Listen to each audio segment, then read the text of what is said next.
excited tonight to welcome all of you, as well as to be hosting the 10th anniversary Philadelphia Asian American Film Festival.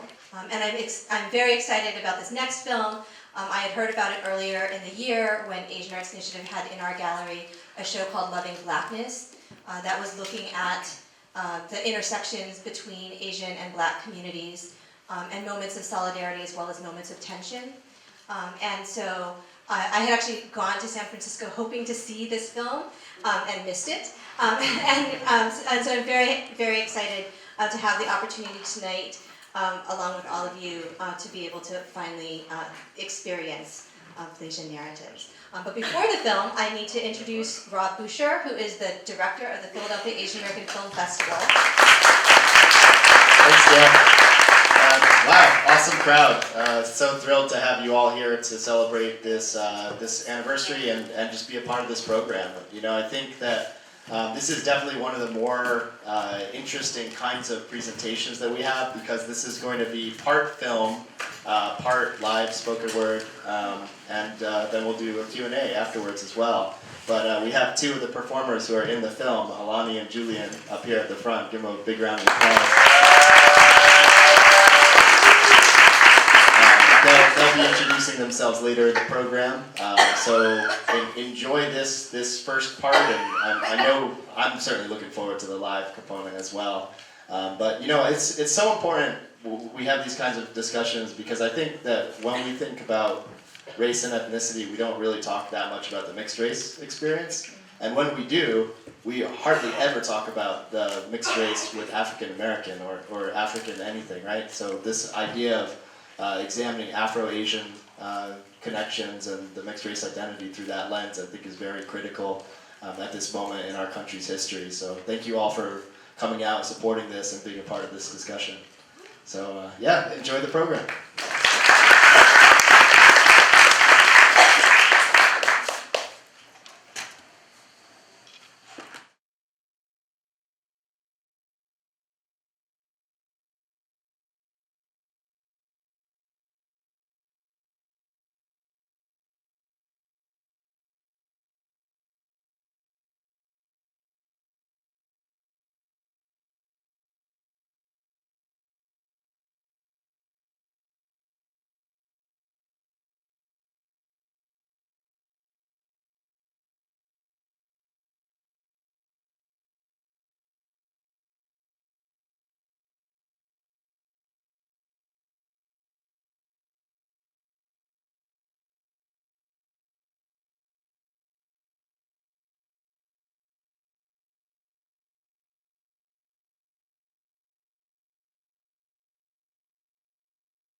It's Lisa.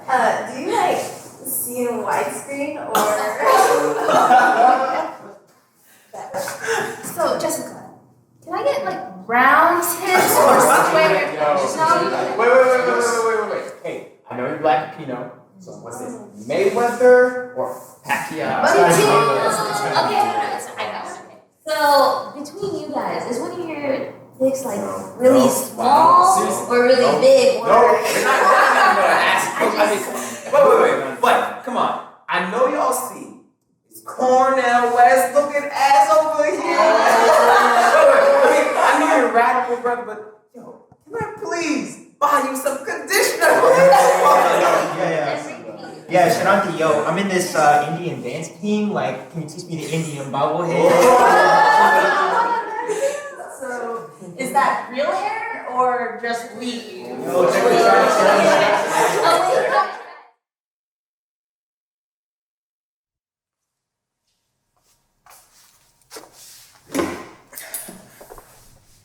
Oh, hey guys. Guess what? Being Blasian is like living the best of both worlds. You see, I'm a straight A student, state champion wrestler, and Zen master. And of course, A plus. But I'm also delinquent, timid, violent.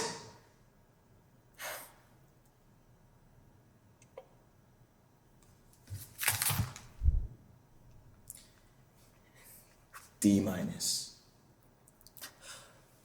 What's being Blasian anyway?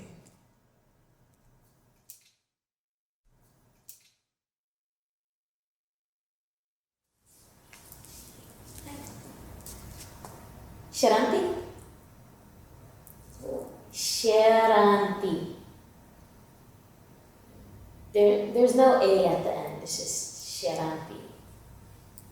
Yeah, you got it. Oh, my Gunagolaka? Yeah, Goon. It's like my nickname. Oh, sorry, yeah. Dilaka. Dilaka. Yeah, got it. Oh, it's from Sri Lanka.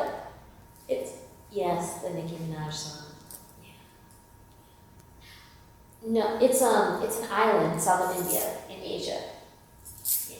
Oh no, I'm not Indian. It's just an island south of. Okay, yeah, I do eat curry and watch Bollywood films, but I'm not. Okay, cool. 2 separate countries. Oh, my middle name. Well, it's Pauline. And it's like an old lady's name, right? Oh, yeah, no, it's my dad's mom's name. Like my grandma? Oh, no. I'm black.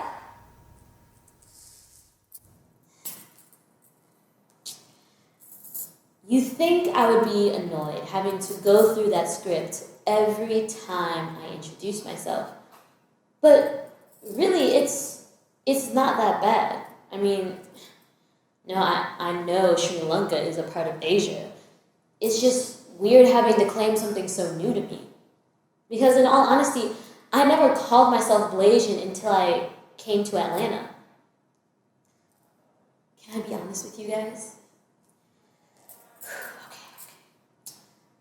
I would rather be called Blunkin. You get it, right? Because I'm black, and then I'm Sri Lankan. I'm Blunkin. Oh, but wait. I would still have to go over the pronunciation of my name, where it comes from, its geographical location, that I'm not Indian, and that I'm still black, and I'm gonna... Yeah, guys. I'm Blasian.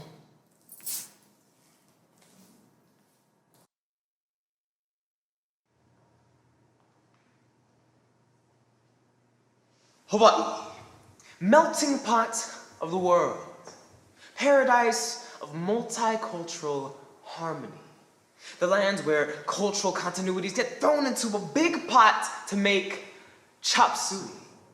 The land where languages turn from mabuhay, como esta, o genki desu ka, mahalo to, hey brother, how's it, huh? Hold it, let my Japanese self crunch some numbers for you. Okay. Approximately 1 in 4 persons living in Hawaii identify as multiracial, and let me tell you a hell of a lot more are multi-ethnic. Just as John Kimsong Kealohilani Tamura, for example, and he's not even Hawaiian, okay? I am chop suey. I'm noodles and cabbage and spam and shoyu and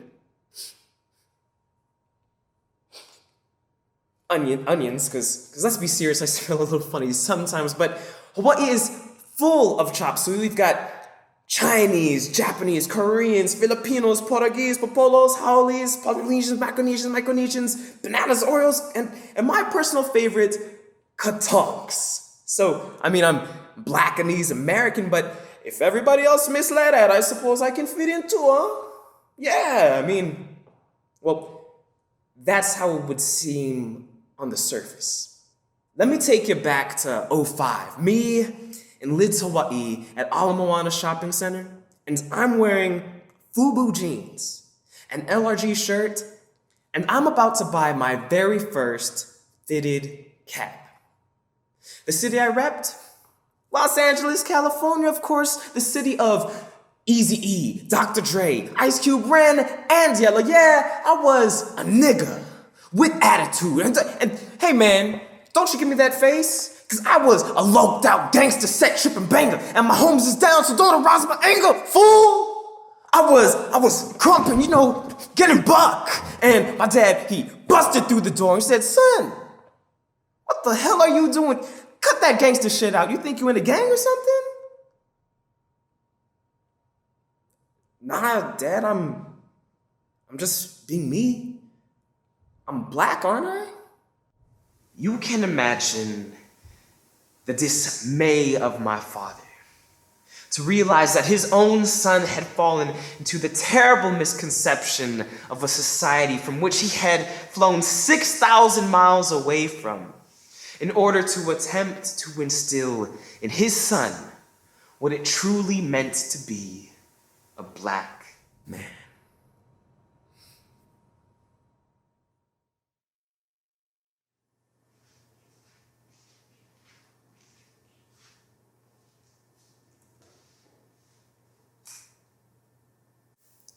People say, oh, I forget you're black, or I only look at you as Asian. But I have brown skin like you. I'm not black enough, but my hair has a curly pattern just like yours. See, I can rhyme sometimes. Check it. At age 14, she wakes up, drowns her face in makeup, only to shape up her looks. But that's a whole nother story. See, I can dance with my thighs and my hips, and my lips are full, and I speak Ebonics too, like, yo, check out that pimped out ride over Chip. But I'm still not black enough. Can my features or my dialect tell you if I'm enough of anything? If I could tell you where my African blood came from, could you do the same? And no, I'm not trying to say to totally dismiss my ethnicity, but in all actuality, I'm just Sinisa. Not just black, not just Asian, just Sinisa. And yeah, I'm good at math, but so is Neil deGrasse Tyson. And no, I can't drive, but I know you've seen Tokyo Drift. You can't tell me what I do or what I'm good at simply by what I look like. You can't tell me if I'm enough of anything. I'm enough of me. Sinisa Lene.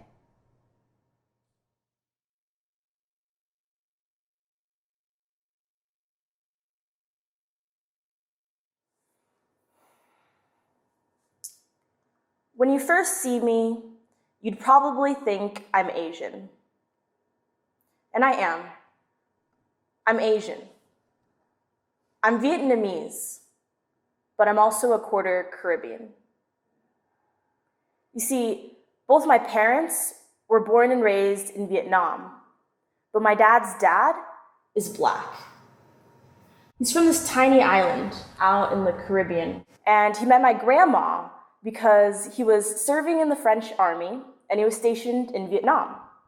My mom used to say that his skin was as dark as Cafe Dan.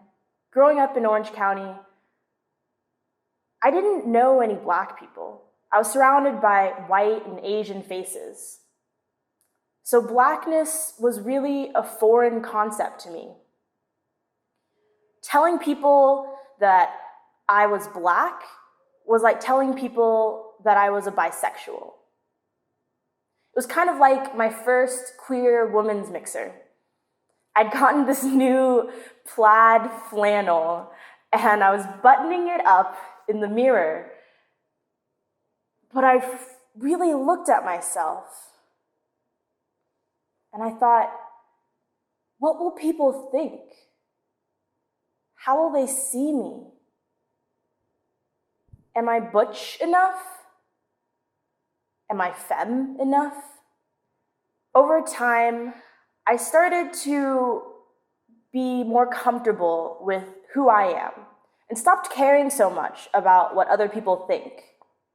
I realized it's actually kind of cool that my family comes from all around the world, from Vietnam, China, Guadeloupe, Martinique, France, Australia, America. Now that I'm more comfortable with my Blasian identity, I get this choice whether to come out as Black anytime someone asks me, "So what are you?" Or, "Where are you really from?" I also get to point out that questions like those stem from the misconception that Asians are perpetual foreigners. Even though we've been around for hundreds of years, I'm not any more or less Black because I have Kendrick Lamar and The Weeknd on my iPod. I'm not any more or less Asian because I don't listen to J-pop or watch K-dramas. My race isn't dependent on my ability to speak Vietnamese or Ebonics. I am who I am because that's how I was made, and that's how I choose to be.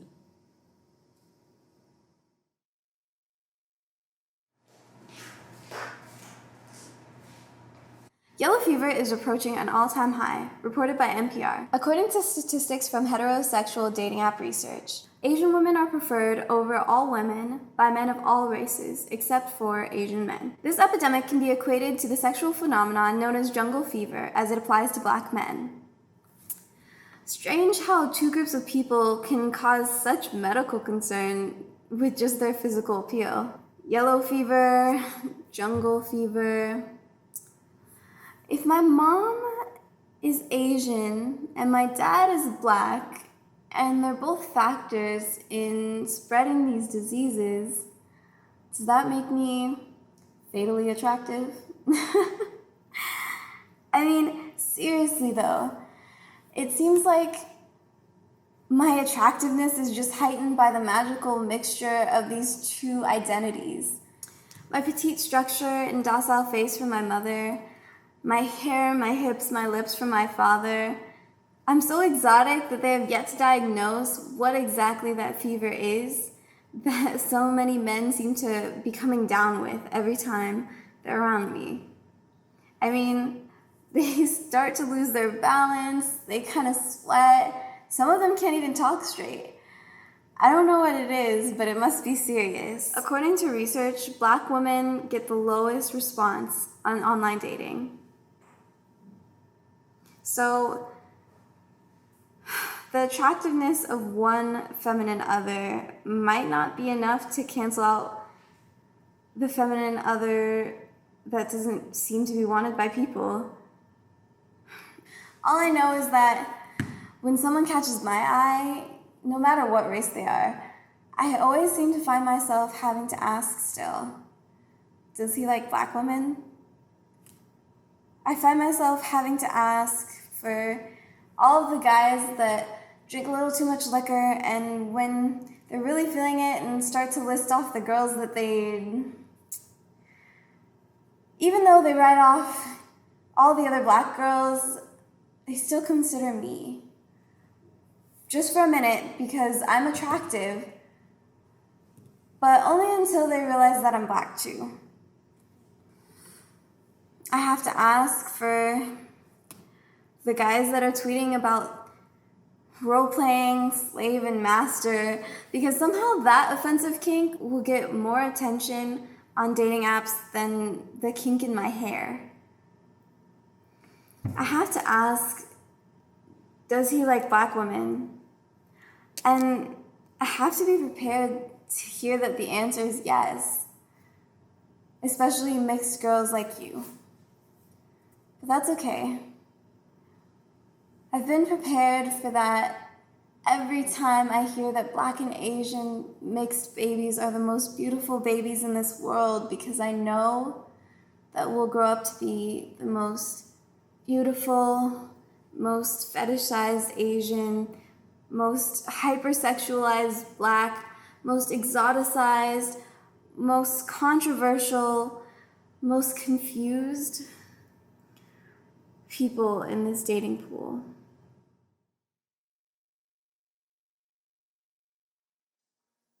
Welcome to America, the place where cultures clash, the melting pot.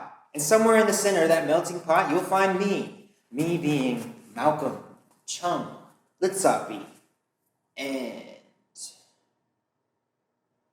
You know, I lost a part of me a long time ago when my ancestors were forced to assimilate. Sometimes I really think that people do not care when populations disappear. Maybe they don't know. I mean, there is that statistic that by the year 2020, the entire Gaza Strip will become uninhabitable. That's home to 1.5 million people, and that's unfathomable. I mean, what do people even see me as? Do they see me as an Asian man? Do they realize that their tech empires are built on the backs of Asian struggle, pain, and suicide? And then there's that statistic in the US. Like, every 28 hours, another Black person dies by the hand of a vigilante or a police officer or whatever. Rukia Boyd, Freddie Jones, Eric Garner, Tarika Wilson, Mike Brown, Ayanna Jones. It's a little strange to have to reiterate that Black lives matter, or rather, Black trans lives matter. Do people see me as a Black man? Do people otherize me? Am I scary because I'm different? Am I dangerous? Am I threatening? Well, maybe that's why they came after me after I got into Stanford. Cowards. They sent me anonymous messages saying, Malcolm, you're a smart person, but you only got in because you're Black. They failed to mention that I'm part Korean, or that I'm also part Cherokee. Hell, they didn't even mention that I'm French. Maybe they don't know. Yeah, maybe they don't know. But would they care? Thank you. This piece I wrote is called Why My Black Life Doesn't Matter. How ridiculous would it sound if I came up to you and said, my Black life matters? Some sort of weird co-optation that has been used by white-passing mixed Black people in order to assert their separation from whiteness, usually as a power move for their own self-gain. But what about me? I'm clearly not white. So does this co-optation, am I exempt from it?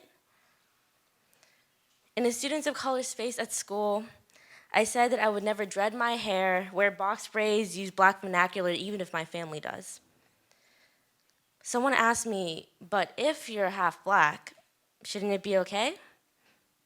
No, because I'm a fully Asian passing Black Asian. When I go out into the world, I'm treated as such. And based solely on what I look like, I have a lot of privileges. I'm not treated as Black in stores by the police when I walk out on the streets. When I'm with my Black family, no one knows how I fit in. When I'm with my Japanese family, I'm that foreign exchange student living in their house, and both are received as temporary. And when I was younger, it would hurt me. In high school, I tried to find solace by working at a Filipino restaurant because everyone thought I was Filipino. And needless to say, it didn't work. And although I struggle with my identity, or rather my identity journey has been complicated, I'd rather people understand the privileges I have in America of not being read as Black. I've never struggled with my Black identity because I understand that I have and never will be treated as Black. I can turn off any sense or knowledge of my Blackness depending on who is around, and most Black folks don't get to do that because my Blackness is invisible. Once, I was walking in Philadelphia, actually, with my cousin, and he's like 25 years older than me, and he's like this tall, and I was 12, and he's Black, he's half Nigerian, half African American. And two women stopped me to ask if I was okay, and I kept trying to explain, he's my cousin, and no one believed me. And I kept being asked, are you sure? And I'm like, are you sure? Because I feel like I'm sure. And I've never been rejected in any Asian American space I've been in, and almost all other Black Asians I know have. Is it because my hair is straight? Is it because my presence is never questioned in these spaces? How ridiculous would it sound to you if I came up and said my Black life matters? Sure, my family has firsthand experienced how life is if you're Black. We come from slaves. My aunts lived through Jim Crow. The respectability of my Uncle Charlie playing in the NFL wasn't enough to save him from dying young at the hands of a cop. And the non-existence of mental health for respectable Black families plagues my family. Rest in peace, my beautiful cousin, Chimdi Mbanu, who even God couldn't save, even though he had the holiest voice I've ever heard. And the police didn't care to investigate further when his demons pulled him in front of that train. And silence reverberates quite hard, and memory shapes how I view everything. And I believe that anyone with Black ancestry in this country is haunted by ghosts. But if anyone else who looks like me or is non-Black passing should ever exclaim that my Black lives matter or their individual Black lives matter, that's disrespectful. Claiming Blackness when it's convenient empowers white and Asian folks to use the N-word. They think other things are okay too. So how ridiculous would it sound if I came up to you and said my Black life matters? Thank you.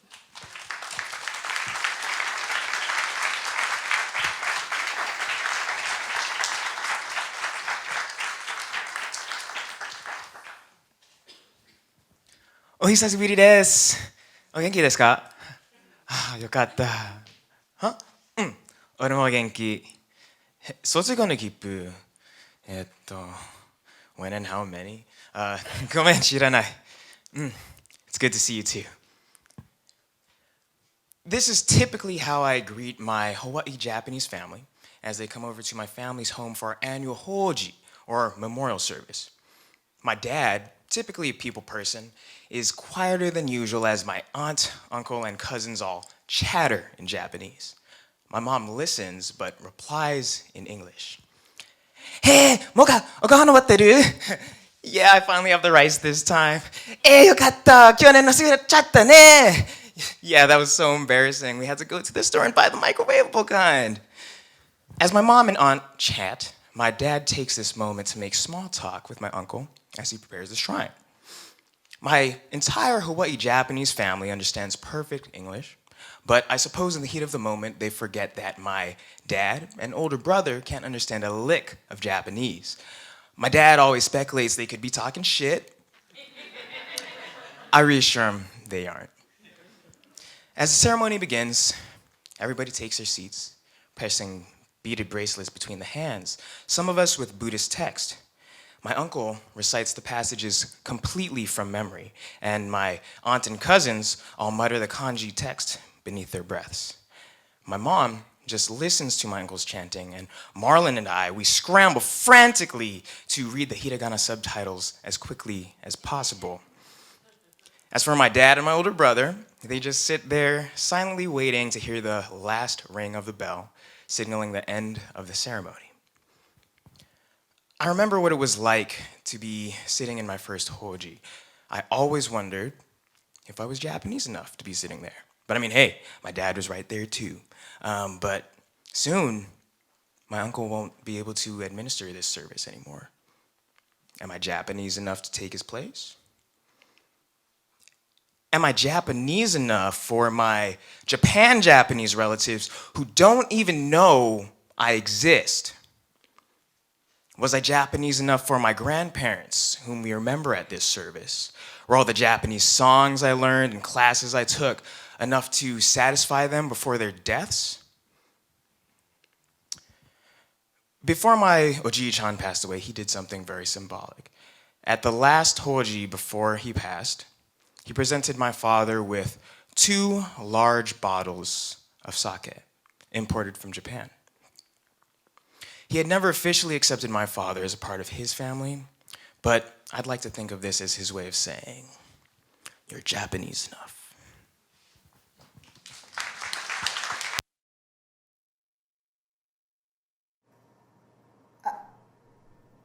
Amaga? Yeah, how many? I can eat. Operanja. Oh, yes, ma'am.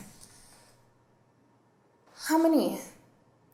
I have no idea what you're saying. No way. No, you didn't. Grandma, you're crazy. No, really. Yeah. Amaga? Yeah, how many? I can take a snack. Opera and Joe? Okay. How many? I know Grandpa has Alzheimer's and everything, but he's always chasing me and Tasia around with the hanger like he has no idea who we are. And I mean, I have almond eyes just like the both of you. Amaga? No, Grandma, I'm full. Opera and Joe? How many? I'm gonna be really sad when you leave for North Carolina. I mean, who am I gonna watch Korean dramas with? Even though I have no idea what they're saying. Why didn't you teach me Korean? Huh? No, Grandma, I'm full. Yes, ma'am. How many? I'm so excited to be visiting you in North Carolina. I heard we're going to Grandpa's gravesite. Macjo? Yes, Grandma, we have the beer. Grandpa loved him some beer. Drink about half a pack and start singing, "No mimasu, no mimasu," even though he's Korean. Alaska? Yeah, Grandma, I really wish you could come back to Alaska with us. How many? Don't cry. Me and Tasia will be back way before you start chasing us with hangers, as if you've never bathed us, fed us, or watched us grow into the woman we are today. Amaga? No, Grandma, I'm only starving to understand you. Opera Anjo? I sit at attention with the desire to only ask you questions that you can't give me the answers to. Amaga? Opera Anjo? Hamani? 감사합니다. 사랑해요.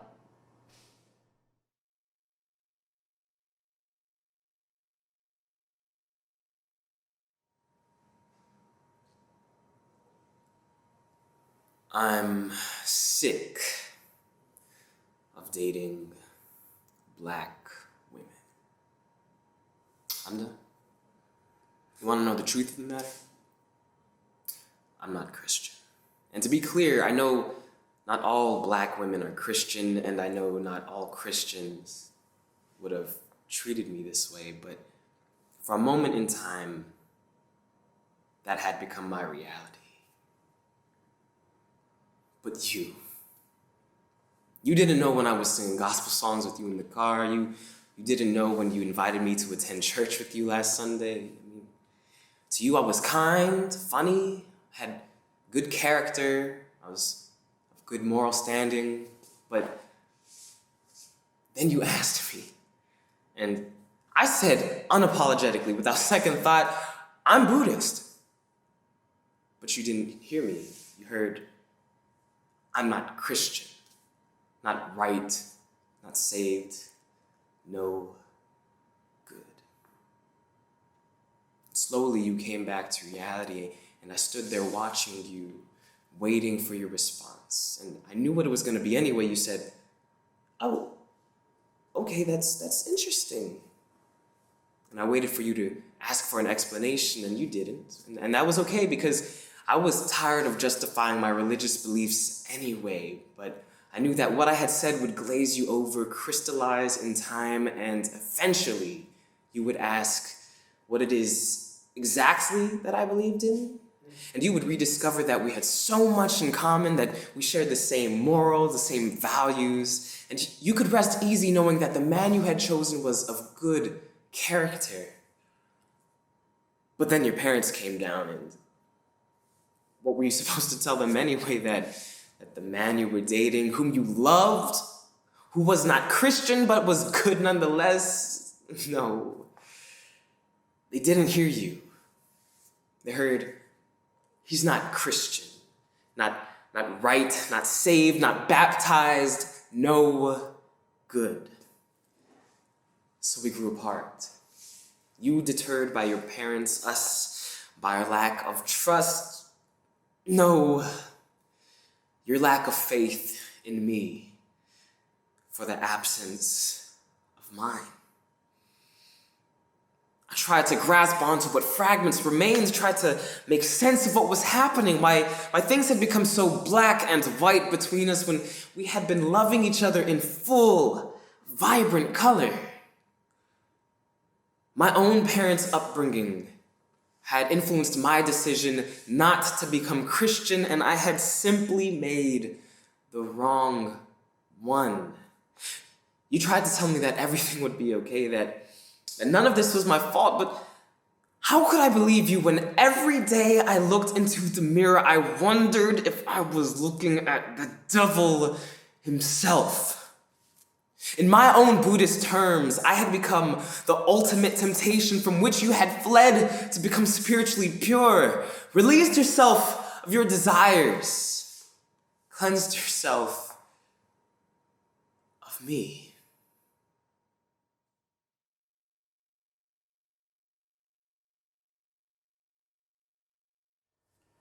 I'm at this summer camp, and my Korean roommate tells me, "I'm so glad that you're not black, because black people kind of smell." That wasn't the first time I heard a racist comment against blacks from an Asian. I hear, "Yeah, she's pretty for a black girl. And why do black people have to be so loud all the time?" Shoot.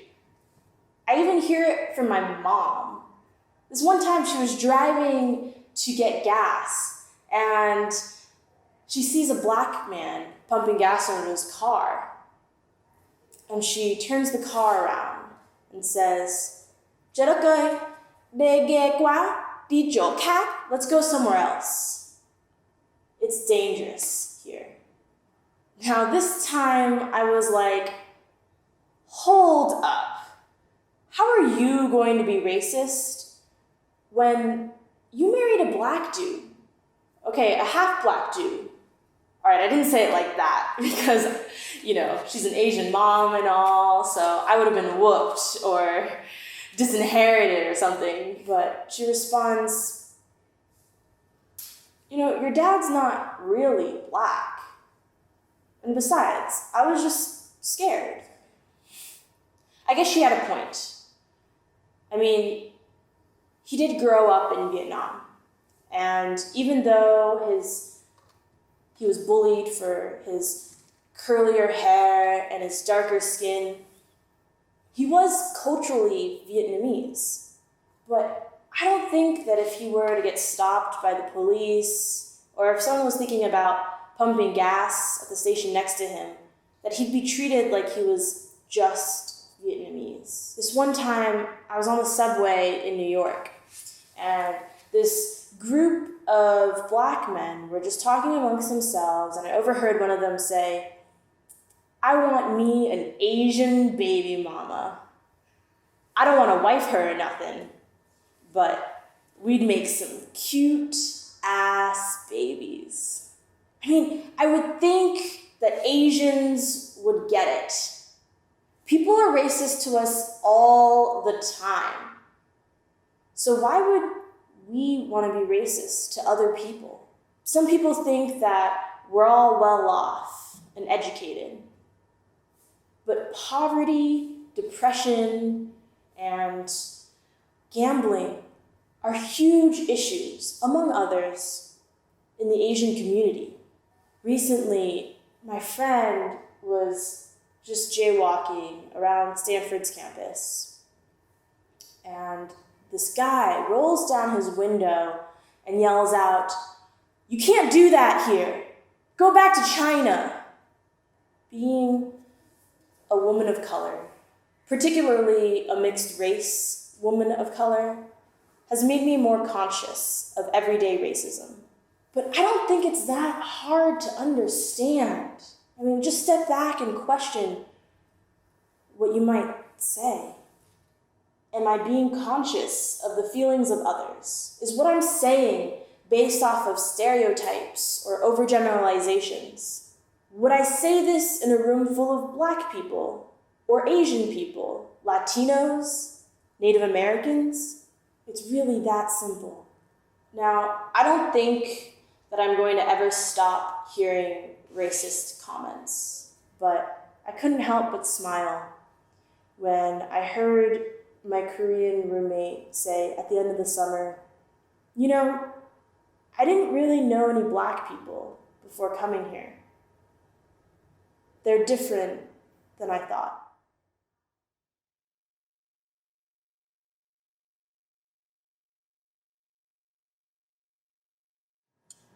For as much as colonialism, imperialism, and militarism has destroyed, for all the pain and suffering that it's caused, for all the traditions that have been destroyed by assimilation, for all the people who no longer have a voice, I mean, every single time that I have to explain where my ancestors are from, I'm forced to confess that part of being Blasian is knowing that my existence is impossible without all of the above. And it's not just me. I mean, practically every Blasian I know is a product of Asian American culture and Black American culture. It's not all bad though. Actually, it's kind of cool being able to straddle two different cultures. It's not all hunky-dory either, but very few people can actually enjoy two different cultures. My best friend, Christopher Hiroshi Sharp, whom I've always known as Roshi, we've been united in Blasianness since the youthful age of 5. Yeah. I mean, Roshi was studying Japanese at the same time that I was in Korean school. We even did Taekwondo together. Yeah, the good old days. I remember one day, we would be jamming it out at parties, doing the two-step, cranking that Soulja Boy, and the very next day, we would be enjoying Naruto, playing Pokemon, and watching Bleach. Now, it wasn't all fun though, but we really felt like we were embracing our cultures. Us being young, Black, and Asian. You know, it's a sometimes contradictory existence though. My mother was telling me about the LA riots. The police beat Rodney King to a pulp. And in Korean, the day is known as Suigu, known for 429, short for April 29th, day it all started. I remember seeing images of my Black brothers and sisters protesting and looting in the streets. And rightfully so. But sometimes those businesses were the businesses of my Korean brothers and sisters. And the LAPD could care less. They left the business owners to protect their own businesses. I know my Korean brothers and sisters weren't gonna let their livelihoods get took. I saw images of them being on top of their buildings with Uzis and AKs. I'm just glad I wasn't around. My two communities at war with one another, hurting themselves, destroying themselves, when really they're both victims of society's preference for white culture. I would have been torn in agony.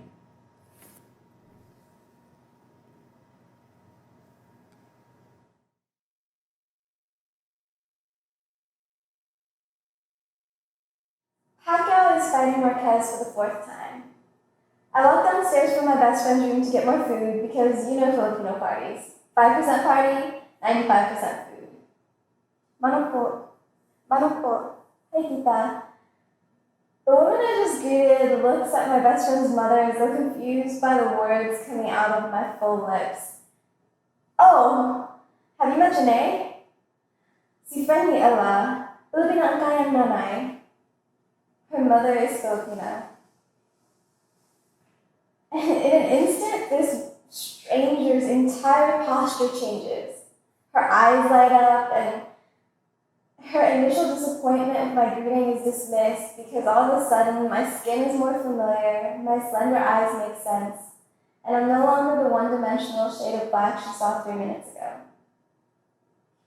I hold a very special place for that look on people's faces when they find out that her mother is Filipina. Because to you, Filipinos, it means that the food you eat is as easy for me to swallow as the cocoa that dusts my cheeks for you when you learn it's diluted with your milk. It means that the tongues you speak fall upon my ears as sweetly as the jazz in my voice for you when you hear it sung through your Magic Sing karaoke. And the skin? We can fix that with some bleach. We have some cream upstairs on that. Yeah, I saw it on your sink. And to you, black people, my blackness is prettier when wrapped up in a lighter complexion, imported from a faraway land and adorned with nicer trimmings of a foreign appeal. My blackness in and of itself is not a gift to you, so you would rather leave it unopened than receive what you know all too well, what you've been told to hate all too well of yourself. I'm sorry to you both if I cannot dance upon hearing the news that my mother is Filipina. My father is black, and my skin is somewhere in between. If the sneers and the whispers are true, if Southeast Asians are the blacks of Asia, then your commonalities and colorism make more sense, but there is no excuse for the fear on my best friend's face of the disappointment her mother would feel if she stayed in the sun too long. I will not sing that my mother's home country has lightened my skin. This note should not sound so sweet to you. I've heard this tune 1,000 times, and I will not dance to it when you strip it of its rich and dark percussion. I prefer the version where the melodies and the percussions are intertwined. In a rhythm that falls upon your deaf ears, my golden complexion is melodic. Your Southeast Asian, African, Caribbean melanin is melodic. So why don't your eyes light up the same way when you hear it?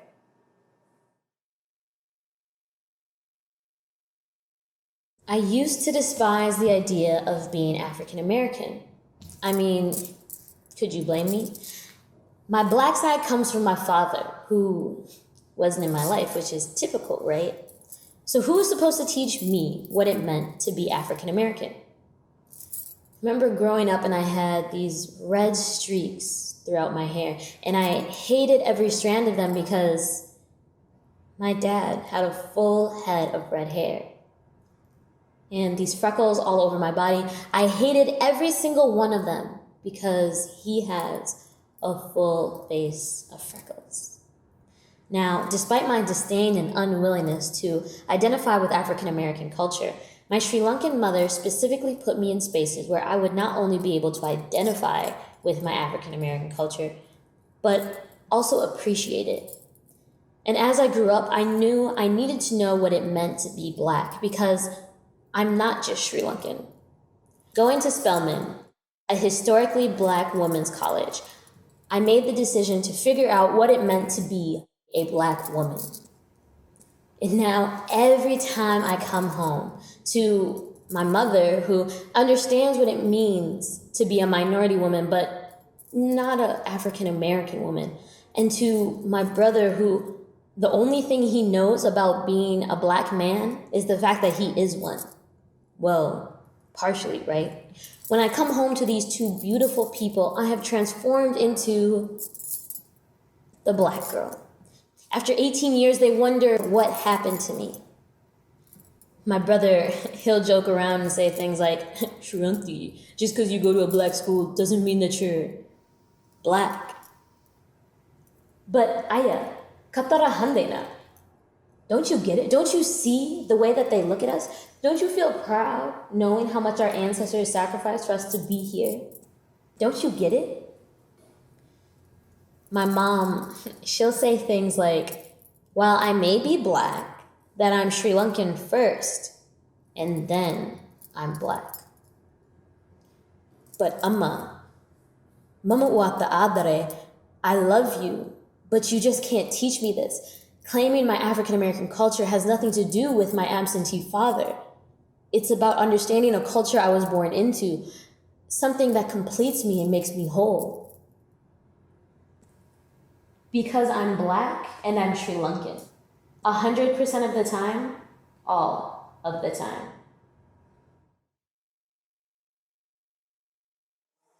Guys, but really, Marlon, what about your environment made you think that being black also meant being hood? Shanti, did you attend a historical black college to make up for the absence of your black father? Sensei, how can you really know what it's like to be black or Korean when your whole life you've grown up in Alaska? Malcolm, how can you be fighting for black lives if you're not even racially profiled the same way? Jessica, you say that you're a proud bisexual, but are you still in the closet about being black? Julian, did you study Japanese because you were interested in it, or because you wanted to be accepted by your Japanese family? Yo, Janae, do you think exotification will always define your relationship experience? What are you? What are you? What are you? What are you? What are you? What are you? What are you? What are you?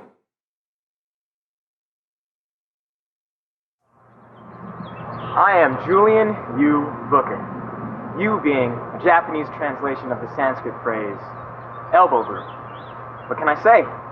I need my space. I'm a scholar, a cultural enthusiast, and a student of peace.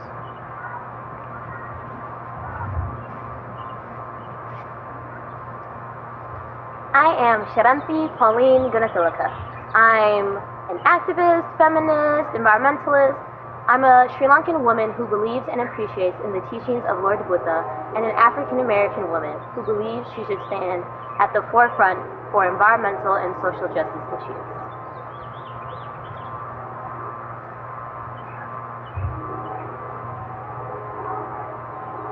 I am Jessica Lamb. I'm a bioengineering major. My preferred gender pronouns are she and her, and I check both the Asian and the black boxes.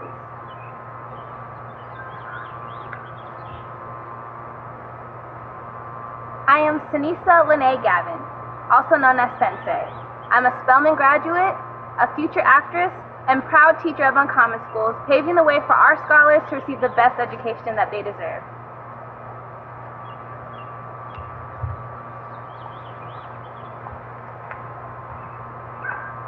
I am Malcolm Chung Litsapi. Malcolm attesting to the fact that I am both black and Muslim. Chung is my grandmother's first name. Litsapi is the name of the person who married my mother before I was born. I know the archetype of an absentee father is black, but in my case, he's white. Ethnically, I'm black, Korean, Native American, and French. As for my race, I'm the other.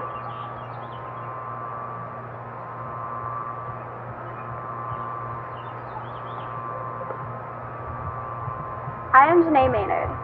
I am passion. Passion for music, passion for people, passion for identity. At the end of the day, all I have is my story, as with everyone else. Mine is just a little bit more mixed up.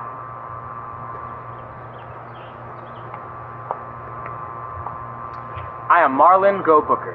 I'm 5'8", slightly clumsy, and my favorite food is ramen. I'm a world traveler, a purveyor of the arts, and an advocate for peace.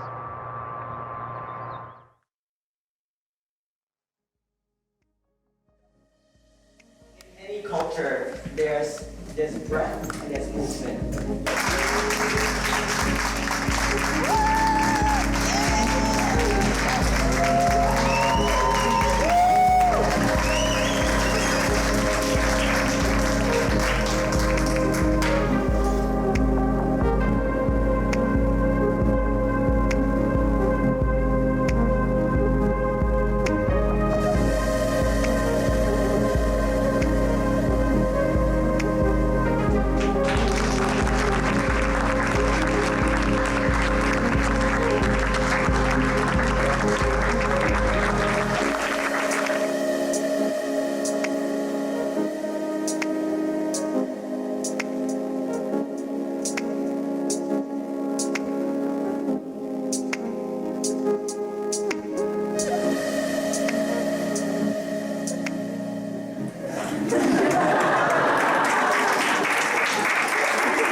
Blasian sensei.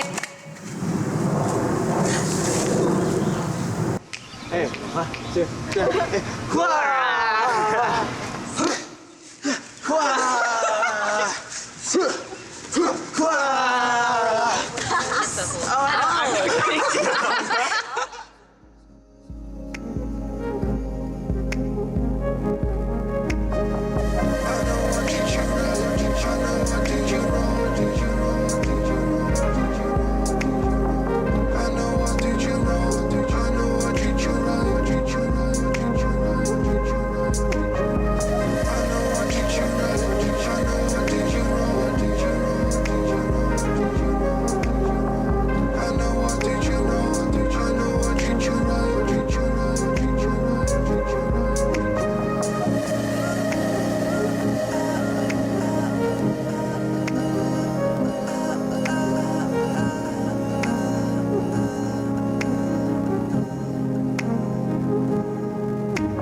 I'm Julian. One of the twins that you saw there. The other one was my twin brother. His name's Marlon. And this is... I'm Alani. I joined the project this year, so I'm not in the video, but yes. Yeah, just something real quick about that. So with Blasian Narratives, we're actually an organization, and the film kind of spurred our efforts. So, you know, this is like the main part of our efforts here. But we're always evolving and growing and taking, you know, new submissions and new people in to try and, you know, create the most comprehensive POV of, you know, what it is to be, you know, a Blasian individual. And like we said, we don't try to make a box for it because that would be, you know, contrary to what our message is. So we're lucky to have Alani with us now, and I think she did a great job tonight. Yeah.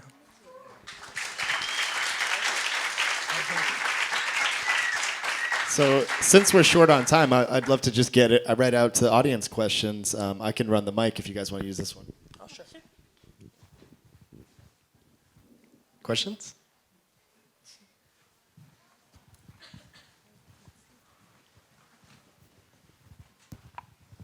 I have a question for Julian. Do you think in Japanese? You asked if I sing in Japanese? Think. Oh, think! ちょっとだけ. Usually if I go to Japan when I travel over there, I mean, my Japanese has gotten very rusty since I left high school. I went to college at Morehouse, which is in Atlanta, Georgia, so there aren't a whole lot of Japanese people for me to speak with over there. So it's gotten very rusty. But I imagine, you know, I did just study abroad in Japan, and I spent 30 days in Tokyo. And while I was there, I did start to develop a thought process in Japanese. And one of the things that I found out studying Japanese is some things are a lot better to explain using Japanese language. Some things can't be explained in English, and that's where Japanese can fill in some of those blanks. So yes, sometimes I do think in Japanese. すごく上手ですね。ありがとうございました。Because I failed completely with my children, so I'm impressed with your mother. どうも。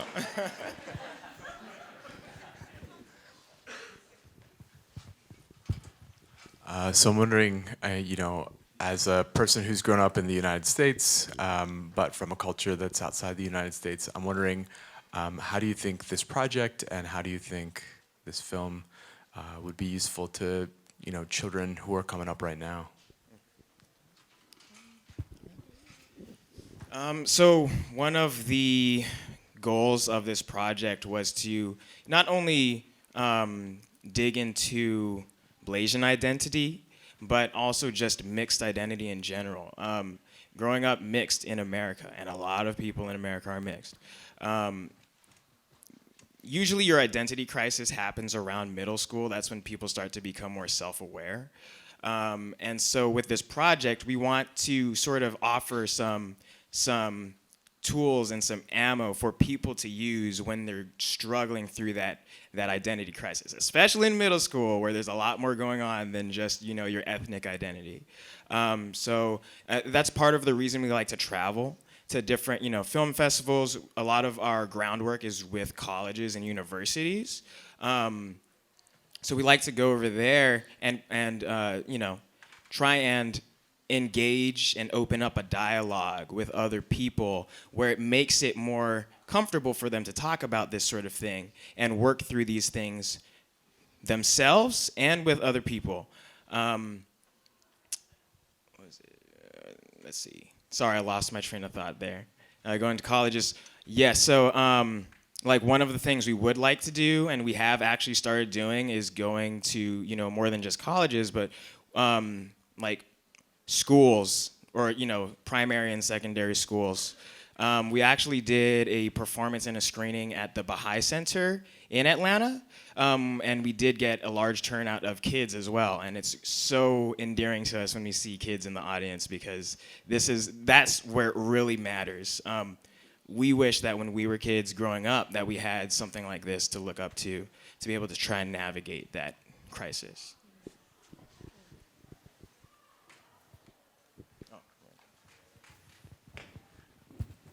I actually have 3 questions, so I'm asking one at a time. Okay. Number 1, have you ever tried to teach your dad and brother Japanese? So my dad actually took Japanese classes before I did. I started taking Japanese my freshman year of high school, and I took it all throughout high school. My dad he took 1 semester of Japanese. It wasn't even a full semester. He dropped the class while he was in the Navy. And he said for him, it was just, he's so used to romantic languages that Japanese was just so much harder for him. And I was like, Dad, Chinese, like Mandarin and Cantonese, that's another beast. Japanese is much easier than those. But I have tried to teach him a few things. One thing that he actually learned from my mom was, it was just one word, ohashi, for chopsticks. And during, RIMPAC, where all the Pacific Navies of the world, they all meet in Hawaii. He had a dinner with some Japanese commanders, and he said, "Ohashi kudasai," and they're like, "Oh!" So that's like the one bit of Japanese he really knows, and he's pretty much just given up on trying to learn it. As for my older brother Bertram, he dabbles in it. I mean, he watches a lot of anime and like J-dramas. So do I. Hey, there we go. That's where it starts. Yeah. So he knows that much Japanese over there, but his thing is French, really. Okay. Yeah. My second question was pertaining to your poetry, spoken word. Do you ever share with your family, and how do they respond to that? So I mean, they've seen the film, they've seen the documentary. We've talked about it a little bit in passing, but with my parents, they try to, and they've been like this since the beginning, since I was born. They try to be hands off with with my own personal growth internally. So they see the documentary, they have their thoughts about it, but like if they don't like it, they're not gonna tell me, because like to them it's like, this is how I really feel, and I need that sort of expression. From knowing my parents, like they probably were like, oh wow, I didn't know he felt like that. But if it was really a problem for them, they would tell me and let me know. So my aunt is actually here, and I think she's the first person in my family to see me speak like this. I'm more cynical the way I view my mixed race identity, but I don't have to go into that. Very cynical about, I deal with a lot of like racist, sexist stuff from Japanese people compared to mixed race Japanese men. And I'm also not white, so it's just, I have a lot more complicated thoughts, but yeah. Sure.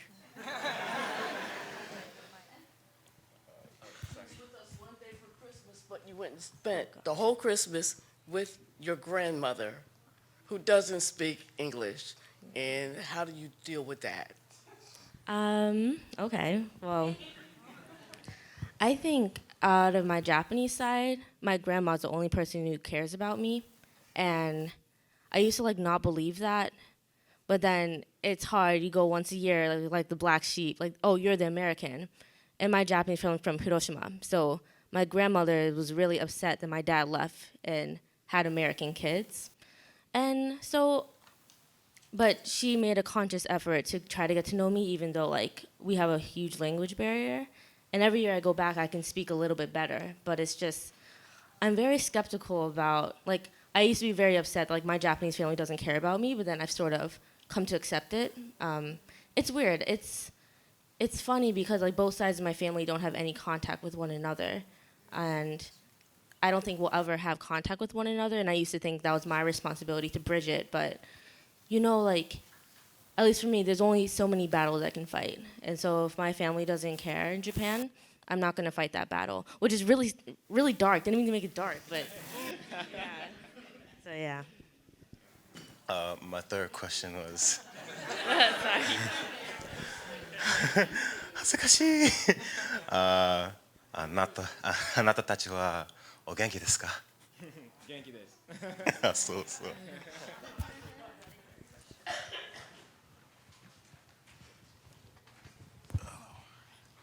I could speak Japanese too, but I'm going to stick to this.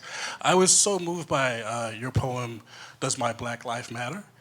And what spoke to me was the tension between blackness as a consciousness and blackness as phenotype. And I was wondering if you could speak to that a bit, and also how your work is received by those who are phenotypically black.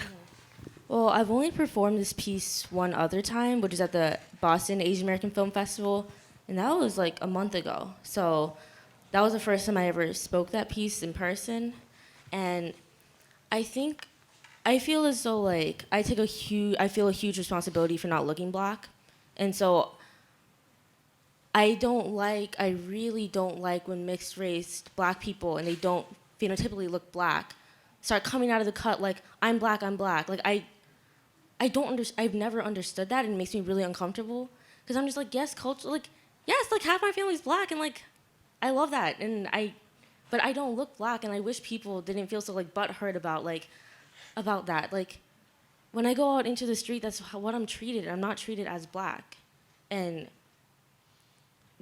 it's like ridiculous. Like I go to school in New York City, and when just like a lot of stuff happens on the train, and like when people get surprised when like I step in, because I just feel like I don't know why, but I'm just like, I look Asian, so no one's gonna feel threatened by me, and it's always served me well. So it's just like it's cause like at my school, am I accepted in the black spaces? No. In theory, like yeah, come, but no, I go and like everyone doesn't know why I'm there. Who am I? And then in the Asian spaces at school, I realized they're not here for me, because that was after, if people know the Akai Gurley case, that was after the acquittal happened. And when I was in my Asian American organization club, and I was like, we need to write something about this, and no one cared. And I was like, okay, so I just have to find the poor Asians, or the black Asians. And it's just, yeah. I work really well in Asian American spaces, because still no one can tell what I am, like what Asian I am. And people tend to be very like flexible about that, like, oh, she's Filipino, or she's Nepali or Cambodian or something. I'm just like, no, but it's just, if anything, like I wish people took responsibility for it and like didn't take it personally when people are like, I'm not comfortable with you saying the N-word, even if you're half black, because I know a kid in my school who does that, and I'm just like, you know why people are uncomfortable when you look white and you say the N-word. I don't care how black you are. Like, people think like, I think it's like a personal attack when they're like, you shouldn't do that. And it's just like, no, it's just, if I were to say the N-word, I'm pretty sure a lot of Asian people would be saying the N-word, you know? Yeah. So we are actually out of time, but do you guys have any final thoughts that you want to share with us before? I mean, we just want to thank everybody for coming out. It does take a really open mind to digest what we put on screen, and we thank you guys for being so understanding.